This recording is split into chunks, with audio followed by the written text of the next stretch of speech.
지금 여러분과 함께 청년 예배 시간마다 지금 설교 공부하고 있는 내용은 구약과 신약으로 구분된 이 성경을 보면 구약의 말씀은 예수 그리스도에 관해서 예언하고 있는 말씀이고 그 예언 그대로 예수님께서 복음서에서 그 예언 그대로 완성, 다시 말하면 성취하셨다 하는 것을 지금 공부하고 있는 거예요.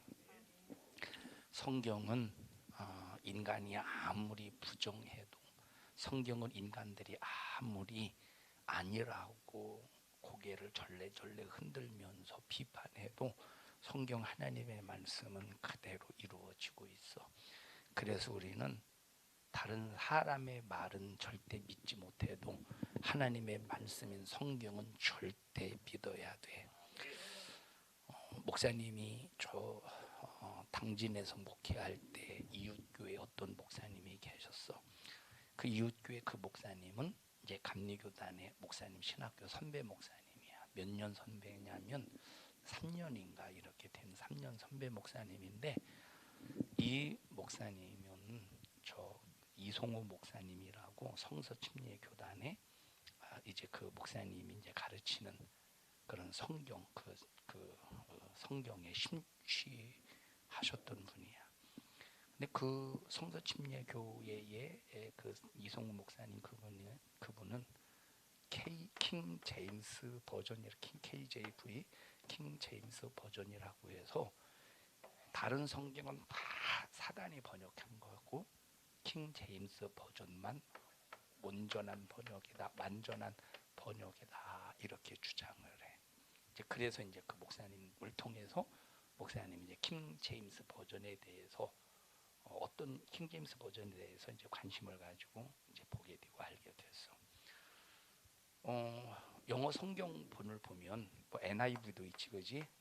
NIV도 있고 킹 제임스 버전 여러 버전이 있는데, 우리가 성경을 이해할 때는 성경 내용은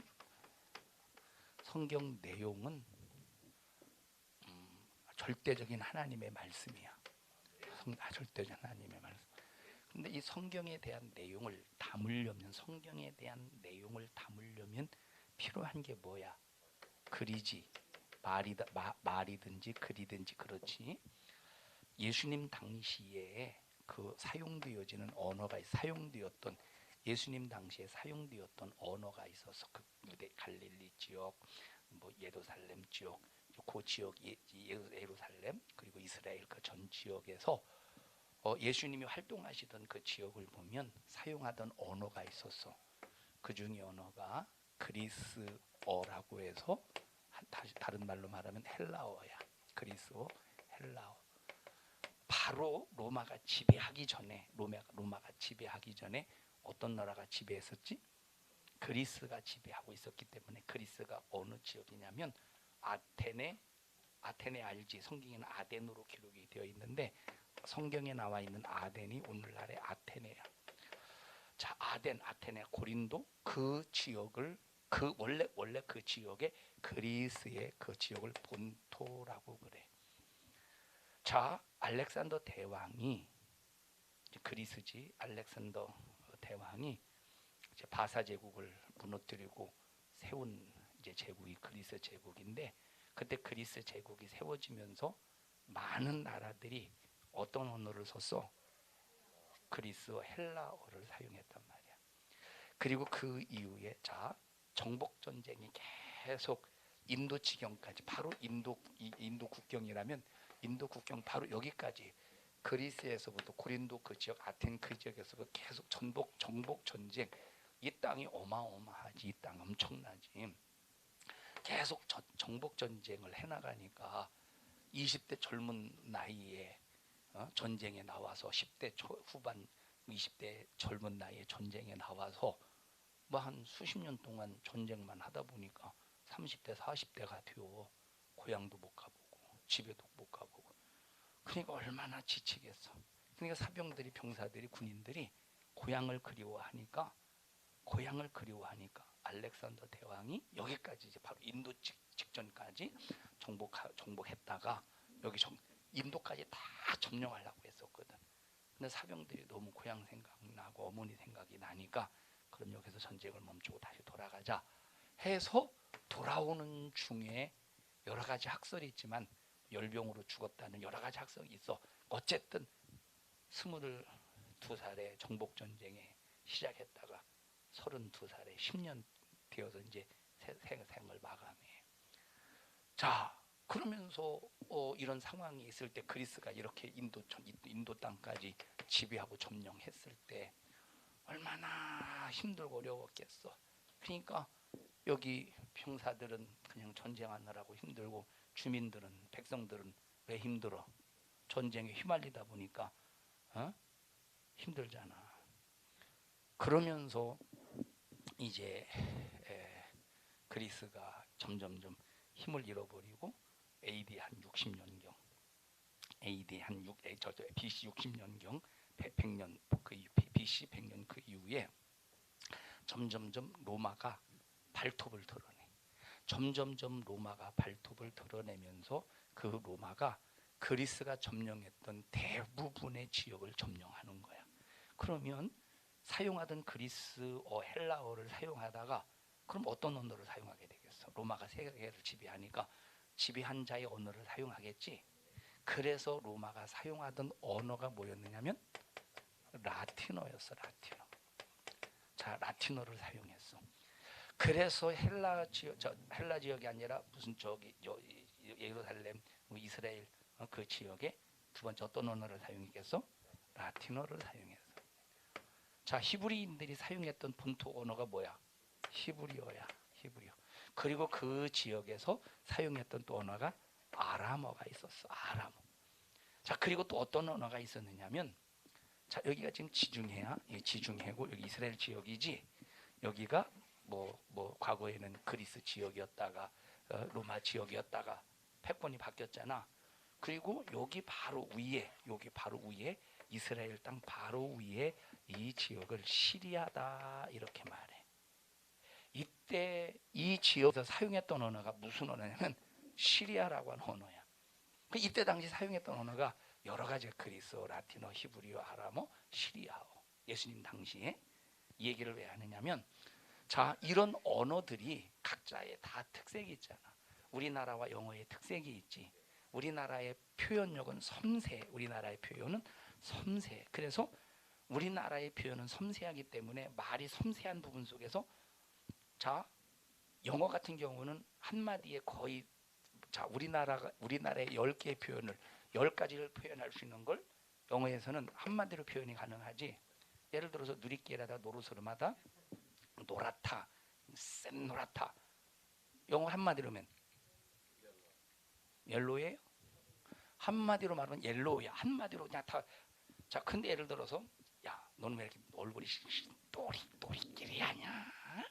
하고 너 얼굴이 참 노랗다. 다르지. 표현이 달라. 그래서 우리나라의 언어 속에서는 사람들의 상처도 많이 받을 수 있고 그럴 수 있잖아. 언어가 섬세하고 언어가 세분화될수록 상처도 많이 받을 수도 있고 감정의 표현도 다양할 수가 있잖아. 이해했어? 자, 그런데 보자. 히브리어 같은 경우는 표현이 좀 단순해. 예를 들어 봐봐. 옛날 히브리어 같은 경우는 자, 기억니은 이걸 모음이라고 하는 모음이라고 그래나? 자음이라고 그래? 옛날에 히브리어 단어는 자음이야 이게? 자음밖에 없어. 그래 자음밖에 없으니까 근데 자음만 가지고 읽을 수 있어 없어? 단어를 읽을 없지. 모음이 있어야 된단 말이야. 그래서 이런 모음을 임의로 해서 이렇게 만들어 가지고 이렇게 히브리어를 읽거든. 그러면 여러 가지 우리가 히브리어 단어를 번역했을 때 뭐가 생길 수 있어? 번역의 오류가 생길 수 있잖아. 자, 그래서 구약 성경을 보면 최초의 어떤 언어로? 히브리어. 자, 최초의 원어는 히브리어로 기록이 되어져 있어. 근데 그 원어로 기록되어져 있는 그 성경을 사본으로 그 이후에 많이 이제 사본으로 이렇게 기록되어서 숨어서 기독교인들이 읽었을 거 아니야. 그렇게 기록된 언어는 무슨 언어일까? 아람어로 기록이 되어져 있단 말이야. 예? 자, 그러면 우리가 여기서 목사님이 이 얘기를 왜 하느냐면 히브리 사람들이 히브리어를 들을 때는 같은 히브리인이기 때문에 감정으로 느껴지고 그 의미와 뜻에 대해서 알 수 있겠지. 그런데 히브리어가 다시 아람어가 되고 아람어가 무슨 그리스어가 되고 라틴어가 되고 그래서 성경의 이 변천사 번역의 이런 과정을 역사를 겪다가 보면 감정적으로 틀려질 수 있겠지. 표현력이 틀려질 수 있겠지. 같은 언어 같은 내용이지만 느껴지는 감정은 틀릴 수가 있다 이 말이요. 자, 그래서 번역본은 자 첫째 사본이라고 하는 것은 번역이 아니야. 사본은 번역이 아니야. 원본을 가지고 베껴 쓴 게 사본이야. 이 사본을 가지고 각 나라의 언어에 따라서 맞게 해석한 걸 번역이라고 그래. 자, 그러면 원본과 사본에서도 오타가 있겠지. 사람이 이제 듣고 쓰는 거니까. 그럼 사본에서 번역이 될 때도 어떤 거는 뜻이 잘못될 수도 있겠지. 에? 단어가 잘못 사용될 수 있겠지, 그지? 예를 들어 봐봐. 자, 우리나라는 평강, 평화, 또 평안, 또 뭐가 있어? 평화, 평강, 평안, 또 뭐가 있어? 하나 또 뭐 있지? 평화, 평강, 평화, 평안, 또 뭐가 있지? 아니 평화, 평강, 평안, 자, 이런 단어가 있잖아. 자, 이런 단어 샬롬이 뭔 뜻이에요? 평화? 샬롬이 평안, 평화. 자, 이런 단어가 있잖아. 우리나라는 세부적으로 평강, 평화, 평안, 뭐가 이렇게 내가 하나 더 있어. 자, 세부적으로 이렇게 표현이 되는데 이스라엘은 샬롬이야 그냥.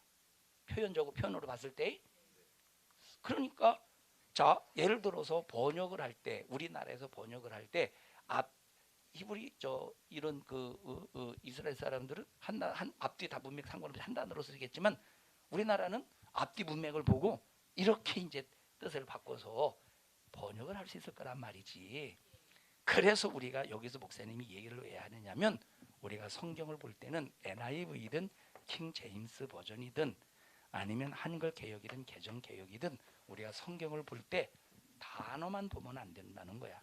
성경을 통해서 하나님의 마음을 읽어야 되고 하나님의 뜻을 읽어야 되고 하나님의 그 중심을 알고 성경을 읽어야지. 저 KJV만 옳다, NIV만 옳다, 한글 개혁만 옳다, 개정 개혁만 옳다라고 주장할 수가 없는 거야. 자, 목사님이 킹 제임스 목사님은 지금 전 교단이 거의 대부분이 한 개정 개혁 쓰잖아. 목사님 뭘 고집하고 있어? 한글 개혁을 고집하는 거야. 왜 고집할까? 한글 개혁만 번역에 오류가 없어서 고집하는 거야? 아니야. 한글 개혁에도 번역에 우리가 상당해. 한글 개혁에도 번역에 우리가 상당히 많이 있어. 개정 개혁도 마찬가지야. 자, 그런데 왜 멀쩡한 한글 번역에서 한글 개혁 멀쩡한 한글 개혁에서 왜 개정 개혁으로 바뀌었을까 하는 것은 말로는 이렇게 쉽게 성경에 접근하기 위해서 바꿨다 이렇게 말하겠지만 그럴까? 성경이 나지 않겠어. 예를 들어서 한 1,000만 명만 잡자. 기독교인들 1,000만 명만 잡아. 한 사람 앞에 하나만 성경을 사도 몇 권이야? 1,000만 권이지. 근데 성경이 한 권만 있어 집에? 아니지. 자, 2권만 잡자. 2권씩만 잡아. 그럼 2,000만 권이지. 어마어마하잖아. 한글 개혁만 가지고 한글 개혁 그냥 내버렸으면 안 사도 되는 걸 바꾸는 순간에 다 한두 개씩 사야지. 차에다 하나 둬야지. 졸리지. 차에다 하나 둬야지. 안방에다 하나 둬야지. 어디에 또 둬야 돼? 책가방에 하나 둬야지. 어디다 둬야 돼 또? 교회에다 하나 둬야지. 이것만 해도 4개야. 이것만 해도 4개라니까. 자, 여기 우리 이제 2층에는 이제 별로 그런 게 없는데 여기 봐봐. 보면 다 보면 여기 이제 거리 책가방 거리 있잖아. 거기다 성경책 다 들어 있을 거야. 이 얘기를 왜 하느냐? 이게 상당하거든. 이거 뭔지 알지? 이게 상당하거든 이게. 이게 상당. 그러니까 번역해야 될 새롭게 쓸 이유가 전혀 없거든. 자, 멀쩡하게 잘 부르는 찬송가 또 뭘 또 이렇게 가사 조금씩 바꿔서 뭘 또 추가시켜. 그걸 또 찬송가를 또 왜 만들어? 그리고 개정개혁의 무조건을 타는 거야. 그리고 한글개혁 보는 사람들을 뭔가 이상하게 또 잘못된 자 신천지 한글개혁 보지. 아마 신천지 한글개혁 보는 거. 그러니까 한글개혁 보니까 저거 신천지 아니냐고 또 오해까지 하고 자빠졌네. 목사님께서 오해 받았어. 맞아? 알아요? 그랬다니까. 자, 이 얘기를 왜 하느냐? 중요한 건 어떤 성경을 읽느냐가 중요한 게 아니야. 그 뜻 속에 들어있는 하나님의 마음과 하나님의 의도, 하나님의 심정을 아는 것이 중요하다 이 말이에요. 근데 또 개정 개혁을 보면 말세에 관해서 많이 흐려놨어. 말세에 관해서 흐려놨어. 자, 에베소서의 6장에 보면 종말로 형제들아 이렇게 나와서 종말로 형제들아. 개정 개혁에는 뭐라고 나와 있어? 끝으로라고 나와 있어. 그럼 종말이라는 단어를 들었을 때와 끝으로라는 단어를 들었을 때의 어감이 달라.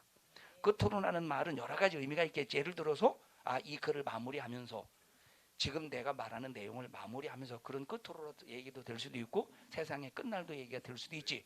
종말은 확실하게 어느 때냐? 세상의 끝날, 주님이 재림하시는 날, 세상의 마지막 날, 심판의 날, 확실히 경각심을 가질 수 있는 단어라 이 말. 종말과 끝으로라는 단어. 그러니까 한글 개혁은 그래도 번역에 오류가 있지만 그나마 재림의 믿음에 대해서 생각을 할 수 있게 만들어. 듣냐? 자, 그래서 우리가 중요한 것이 바로 뭐냐라고 할 때, 자, 이런 우리가 이제 하나님의 말씀을 어디다 담았어? 언어에 담고 글에 담았다 이 말. 언어에 담고 글에 담았다 이 말이요. 그러니까 언어가 없으면 글이 없으면 하나님의 말씀이 아무리 능력이 있어도 그 말씀은 우리에게 이 말씀 자체는 능력이 있겠지만 언어에 글에 담지 않으면 그 말씀 우리에게 아무런 힘이 없겠지. 그래서 중요한 것이 뭐냐면 언어와 글을 통해서 이해해야 되는 하나님의 말씀이라는 거야. 자, 그래서 이 성경 예언과 성취로 이루어졌는데 이 예언과 성취로 이루어졌는데 하나님의 말씀을 표현하는 글, 하나님의 말씀을 표현하는 언어, 하나님의 말씀을 표현하는 이 말을 통해서 이 예언을 예수님께서 그대로 이루시고 성취했다는 걸 우리가 분명히 이 말씀을 통해서 이해해야 된다 이 말이요. 자, 그래서 오늘 몇 번째야? 56번째. 지금 예수님께서 버림받으셨다는 내용이지. 그 예수님께서 버림받으신 그 내용에 대해서 자, 다윗이 10년 동안 누구에게 쫓기느냐? 사울 왕에게 쫓기면서 얼마나 고통을 당하고 얼마나 고난을 받고 얼마나 고생을 했느냐 할 때 다윗이 사울 왕에게 쫓기면서 했던 말이 있어. 하나님 어찌하여 나를 버리셨나이까? 라고 하는 시편의 말씀을 통해서 고백하는 이 얘기가 나와. 비록 이것이 다윗이 사울 왕에게 쫓기면서 아무도 자기를 도와주는 자가 없고 하나님이 자기를 버림받은 것 같은 그런 상태를 표현했지만 이것은 장차 누구에 관하여 예표하고 있는 말씀이다? 예수 그리스도에 관해서 예표하고 있는 말씀이라는 거야. 자, 시편 22편 1절 보자. 시작. 내 하나님이여 어찌 나를 버리셨나이까? 어찌 나를 멀리하여 돕지 아니하오시며 내 신음하는 소리를 듣지 아니하시나이까? 지금 다윗의 그 모습을 보면 하나님이 꼭 자기를 버린 것 같다 이 말이에요. 그래서 원어를 보면 여기 지금 시편 22편의 원어를 보면 엘리 라마 아잡타니라고 기록이 되어 있어. 엘리 라마 아잡타니. 자, 엘리 라마 아잡타니라는 말은 히브리 말인데 예수님께서 엘리 엘리 아잡타니 히브리 말을 엘리 엘리 라마 뒤로 뭘로 바꿨어? 엘리 엘리 라마 사박단이로 바꿨지. 이 사박단이라는 말은 아람어야. 그래서 히브리어와 아람어가 같이 섞여서 엘리 엘리 라마 사박단이가 된 거야. 엘리는 나의 하나님, 엘리 나의 하나님, 나의 아버지, 엘리 엘리 라마 사박단이, 사박단이는 왜 나를 버리시나이까? 라고 하는 표현을 쓴 거지. 자, 그런데 이 사울왕에게 쫓겨서 이 다윗이 사울왕에게 쫓겨서 이제 다윗이 하나님이 전부 자기를 버린 것과 같은 그런 상태에 놓여 있을 때 이런 시편을 통해서 자기의 모습을 표현했지만 결국 이와 같은 극심한 환난과 고통 중에서 자기 자신이 끝까지 믿음을 지켜서 버렸어. 끝까지 믿음을 지켰다 이 말이에요. 그래서 우리는 하나님을 아버지라고 부르는 사람은 끝까지 하나님 앞에 믿음을 지켜야 돼. 이 상황과 똑같은 사건이 연출이 되는데 그때가 언제냐? 예수 그리스도의 십자가 사건이라 이 말이에요. 그래서 예수님께서 십자가에 달려 죽으시면서 뭐라고 말씀하셨어? 엘리 엘리 라마 사박다니, 하나님 아버지 어찌하여 나를 버리시나이까? 라고 하면서 끝까지 자 이런 다윗의 사건을 그대로 재현되어지는 사건인데, 그 모습이 재현되어지는 사건인데, 그런데 왜 나를 버리셨나이까 하면서 예수님이 하나님 버리셨어? 다윗이 하나님 버리셨어? 그래도 끝까지 믿음을 지키듯이 다윗이 그래도 끝까지 믿음을 지킬 때 하나님께서 끝까지 다윗을 책임져 주시듯이 하나님의 아들 예수님도 끝까지 그 믿음을 저버리지 않고 믿음을 끝까지 지키셨을 때 아버지가 나중에 3일 만에 다시 살리시는 부활의 역사가 이루어지는 거예요.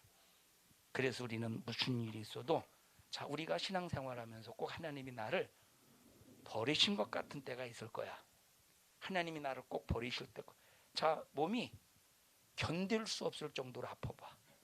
너무 아파서, 너무 괴로워서, 너무 고통스러워서 밥도 못 먹고 앉지도 못하고 서지도 못하고 막 그럴 때 우리가 하나님 날 버리셨나 이렇게 생각할 수도 있어. 그렇게 아파봤어? 권사님 그렇게 아파봤어요? 그렇게 안 아파봤어요? 기주야, 너 지난주 안 나왔어? 주일날? 생각 안 나? 주일날? 오후에? 저녁에 왔잖아. 어디 갔다 왔어? 왜? 주일날 왜?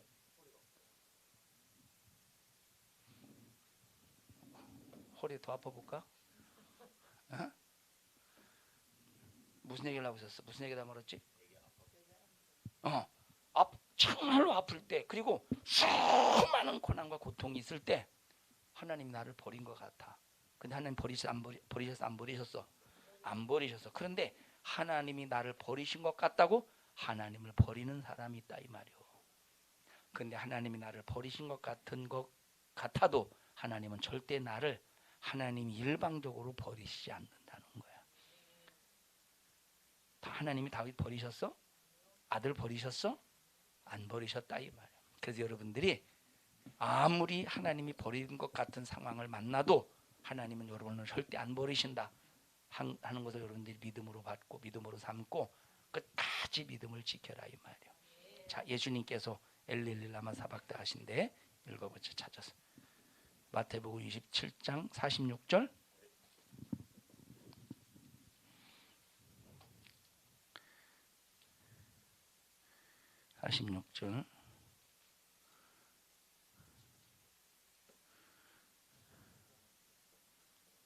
시작.